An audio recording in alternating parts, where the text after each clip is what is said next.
కొత్త సంవత్సరం ప్రారంభమైంది 2024. సో మరి ఇప్పటికైనా ఆంధ్ర రాష్ట్ర ప్రజలకి విముక్తి కలిగే అవకాశం ఎంతవరకు ఉందనుకుంటున్నారు మీరు ఈ సంవత్సరం? ఈ సంవత్సరం 2024లో జగన్ వైసీపీకి బాయ్ బాయ్ చెప్పేస్తారు ప్రజలు. చంద్రబాబు నాయుడు గారిని ఆహ్వానిస్తున్నారు. చంద్రబాబు నాయుడు గారిని కంపల్సరీ ఆహ్వానిస్తారు. ప్రజల మద్దతు పలుకుతున్నారు. తర్వాత ఏంటంటే జగన్మోహన్ రెడ్డి దోపిడీలు ప్రజలని విపరీతంగా దోసేస్తాడు. కరెంటు బిల్లుల ఛార్జీల రూపంలో, తర్వాత నిత్యావసర సరుకుల రూపంలో, తర్వాత ఇంకా అభివృద్ధి పనుల విషయంలో రోడ్లు ఎక్కడ ఒక రోడ్లు వేసిన ఇది లేదు. తర్వాత పోలవరం ప్రాజెక్టు కానీ, తర్వాత ఇంకా ఇళ్ల కుంభకోణాలు, ఇళ్ళు ఎక్కడ కూడా కట్టిన పాపాన్ని పోలేదు. కట్టిన ఇళ్ళు కూడా చంద్రబాబు నాయుడు గారి హయాంలో కట్టిన ఇళ్ళు కూడా ప్రజలకి ఎక్కడ ఒక్క ఇల్లు కూడా ఇవ్వలేదు, ఒక్క దాఖలు చేయలేదు. తర్వాత ఏంటంటే ప్రజల్ని ఇంకా మోసం చేయాలని చెప్పి చూస్తున్నాడు. ప్రజల్ని మభ్యపెట్టి మోసం చేసి మళ్ళీ ఏదో అధికారంలోకి వస్తాను అని చెప్తున్నాడు. కానీ జగన్మోహన్ రెడ్డికి ప్రజలు ఈసారి ఈ 2024లో బై బై చెప్పేస్తున్నారు. చంద్రబాబు నాయుడు గారిని ఆహ్వానిస్తున్నారు. సో ఇప్పుడు జనవరి 1వ తేదీ 2024 నేను అధికారంలోకి వచ్చిన తర్వాత పింఛను పెంచుకుంటూ పోతానని చెప్పి మేనిఫెస్టోలో పెట్టానని చెప్పిన పరిస్థితి. సో మరి 5వ సంవత్సరం వచ్చింది. సో ఈ రోజు నుంచి 3000 పింఛను ఇస్తా ఉన్నామని చెప్పి అధికార పార్టీ గొప్పలు చెప్పుకుంటున్న పరిస్థితి, ప్రచార ఆర్భాటానికి కూడా పోతున్న పరిస్థితి. దీని మీద మీ అభిప్రాయం ఏంటి? చంద్రబాబు నాయుడు గారు 200 పెన్షన్ని 1000 రూపాయలు చేసి, తర్వాత మళ్ళీ 2000 చేసి, మళ్ళీ నేను కనుక అధికారంలోకి వస్తే 3000 ఒకేసారి 3000 చేస్తానని చెప్పారు. కానీ ప్రజలు దాని నుంచి జగన్కు ఓట్లేస్తారు. జగన్ నేను 3000 ఇస్తాను పెంచుకుంటూ పోతానన్నాడు. పెంచుకుంటూ ఎప్పటికి 5 సంవత్సరాల నుంచి ఇప్పుడు కూడా ఇంకా 3000 చేయలేదు. దాదాపు ఒక్కొక్క వ్యక్తికి కనీసం సంవత్సరానికి 15,000 రూపాయలు లాస్ పెన్షన్, దాంట్లో ముసలాళ్ళ దగ్గర డబ్బులే కొట్టేశాడు ఈ జగన్మోహన్ రెడ్డి. చిన్నపిల్లలు అమ్మఒడి డబ్బుల్లో కొట్టేశాడు. అమ్మఒడి కూడా ఇదివరకు చంద్రబాబు నాయుడు టైంలోనే ఉన్న టైంలోనే అమ్మఒడి కూడా వచ్చేది. కానీ ఉన్న పేరు మార్చి అమ్మఒడి అని పెట్టాడు.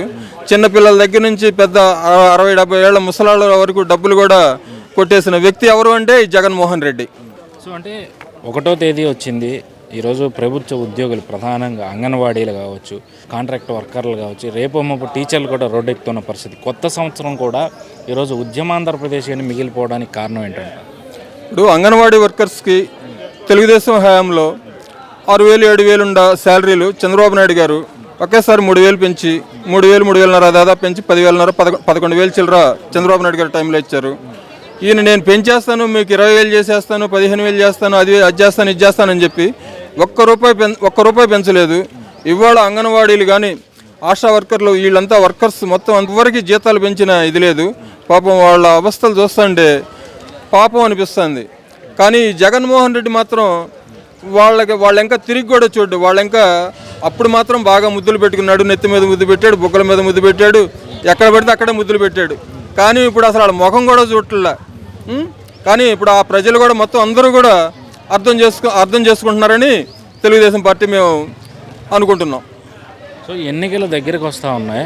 ఒక పక్క వైసీపీలో చూస్తేనేమో ముసలం కనిపిస్తూ ఉంది. ఎమ్మెల్యేలు అందరూ ఆ పార్టీని కాదని బయటకు వస్తూ ఉన్నారు. బయటకు వచ్చిన జగన్మోహన్ రెడ్డి ప్రధాన అనుచరుడిగా పేరున్న మంగళగిరి ఎమ్మెల్యే ఆర్కే కూడా 2 రోజుల క్రితం చేసిన వ్యాఖ్యలు కూడా మీరే వినుంటారు. సో ముఖ్యమంత్రి అయితే నేను రాజశేఖర రెడ్డి అభిమాని, ఎవరైనా తప్పు చేస్తే కేసులు పెడతానని ఆయన చెప్పిన పరిస్థితిని మీరు ఎట్లా చూస్తారు?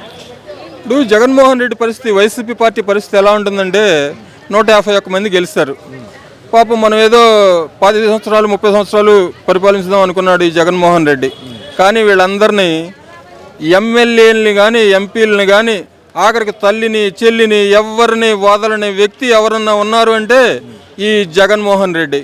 అవసరమైతే హత్యలు చేయించడానికి కూడా వెనకాడని వ్యక్తి, తండ్రిని కానీ బాబాయిని కానీ వీళ్ళందరినీ ఎవరినైనా సరే ఆఖరి ప్రజలనైనా సరే హత్యలు చేయడానికి సిద్ధపడ్డ వ్యక్తి ఈ జగన్మోహన్ రెడ్డి.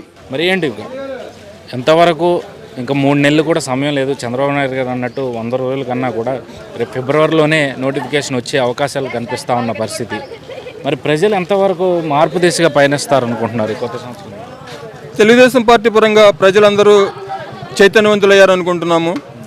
2024లో ప్రజలు వైసీపీకి బాయ్ బాయ్ చెప్పేస్తారు. వైసీపీకి తెలుగుదేశాన్ని ఆహ్వానిస్తున్నారు. ప్రజలు బాగా చైతన్యవంతులయ్యారు. దానికి ప్రజలు కూడా ఓట్లు వేసి గెలిపించాల్సిందిగా మేము తెలుగుదేశం పార్టీ తరఫున మేము కోరుకుంటున్నాం.